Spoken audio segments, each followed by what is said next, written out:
It's great to see this turnout. What we here celebrating with music and with each other is a very serious topic. How many of you watched the President's speech last night? And of course that was all about marking the end of the war in Iraq. How many of you saw that? Raise your hands. You know, he was very appropriate in many ways in praising the troops who served in Iraq.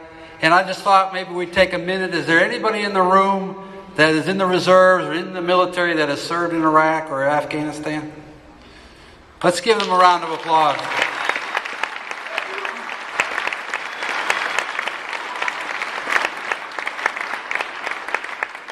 The President invoked in his speech the Gettysburg, Iwo Jima, Incheon, Kandahar, as places where the American soldier has fought.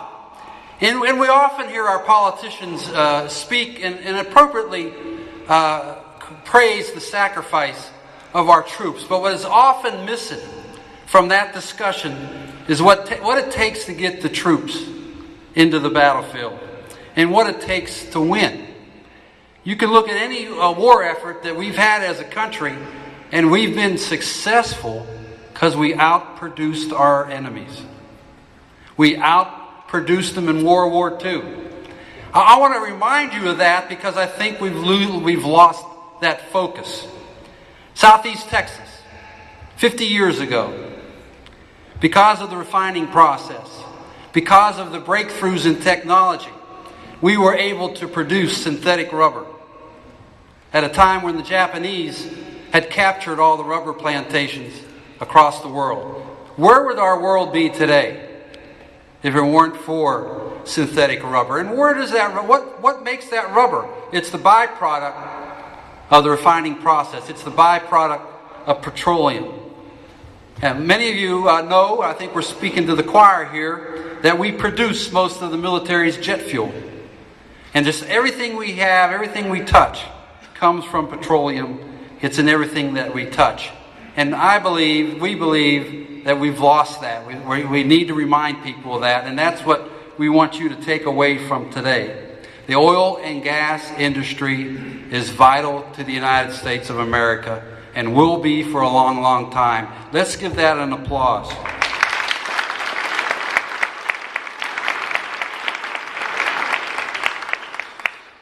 I'm concerned because the energy policy is being hijacked by groups of people that think that there's alternatives. Alternatives are great. But if we did everything that has been established as an alternative, it still wouldn't come close to meeting our energy needs. The energy future of America has to include oil and gas. And right now, it's not. I'll give you an example how important it is. The U.S. Chamber, one of the sponsors of this event, sent out a survey to the chambers and says, give us examples of any effort that you have underway to expand clean energy technologies.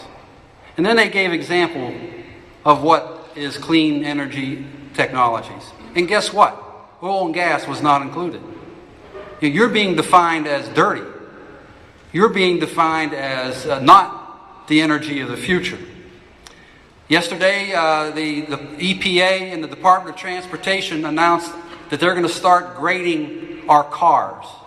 When you go to the car dealership, and I see my good friend from JK Chevrolet out there, when you go to your car dealership in the future, they want each car to have an A, a B, a C, a D, or an E, or an F, based on its imprint on the environment. And guess what? You can't get an A unless you buy an electric car. I don't know about you, but I don't intend to make an A, right? Is there anybody else that wants to get an A? That's just an example of how our thinking is being changed, and we need to turn it around. We have an industry that is very safe. We have an industry that produces fantastic jobs. It has allowed us to support our families.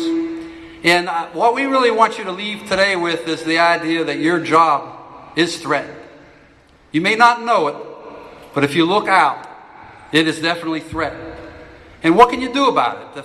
We're all supporters of this industry, and our elected officials here in Southeast Texas support this industry. But, we've got other parts of the country that just don't understand what it takes to turn the lights on or to drive that car based on tires produced from synthetic rubber made right here in Southeast Texas. So we need to carry this message beyond us. You need to contact your family members, your aunts and uncles, your cousins, your distant friends, your friends from high school, and remind them of what oil and gas and what petroleum means to their way of life. We're going to be starting our own grassroots effort. It's great that the American Petroleum Institute is here putting this on and doing rallies, but we want a grassroots effort. So we want you to pay attention in the next couple of weeks. We'll be announcing a local campaign that we call My Town, My Job, My Voice. And we're going to want you to sign on to a website so that we can start putting out the positive messages about our industry. This message can be carried to our political parties. I look out in the room, and I bet you there's a lot of Republicans in the room. Are there any Republicans in the room? Yeah? Are there any Democrats in the room? Okay, there's like one or two of you, I think. This isn't about that, though. It's about people who produce energy and helping both political parties understand what it's going to take to have an energy future.